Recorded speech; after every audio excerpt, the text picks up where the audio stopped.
One वर्ष उस गांव में काफी ज्यादा बारिश हुई, जिसके चलते कई किसानों की फसलें बर्बाद हो गईं, जिनमें से एक मोहन भी था। अब मोहन धर्म संकट में पड़ गया, क्योंकि उसके परिवार में उसके अलावा कोई और कमाने वाला था नहीं, और अपने परिवार को भूखा मरते हुए वो देख नहीं सकता था। वह जानता था कि इस गांव में अगर कोई उसकी मदद कर सकता है तो वह वही घमंडी सेठ है, जिसने गांव के कई अन्य गरीब किसानों को या तो कर्जा दिया है या तो अपने यहां काम पर रखा हुआ है। हाथ पर हाथ धरे बैठे रहने के बजाय उसने इस सेठ के पास जाने का फैसला किया और एक दिन उनके पास पहुंच गया। सेठ के पास पहुंचकर मोहन बोला,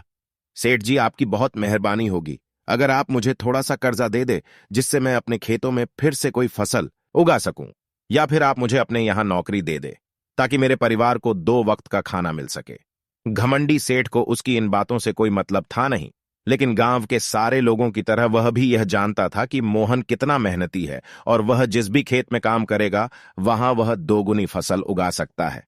सेठ ने सोचा, अगर मैं इसे पैसे उधार देता हूं तो शायद यह इस स्थिति में नहीं है कि मुझे वापस लौटा सके, लेकिन अगर मैं इसे अपने खेतों में काम करवाता हूं तो मुझे जरूर दुगना फायदा होगा। सेठ मोहन से बोला, देख भाई, पैसा तो मैं तुझे दूंगा नहीं, और मेरे पास अभी खेतों में काम करने के लिए कई किसान पहले से मौजूद है, लेकिन तुझ पर तरस खाकर मैं तुझे अपने खेतों में नौकरी देता हूं, पर मैं तुझे इसके लिए ज्यादा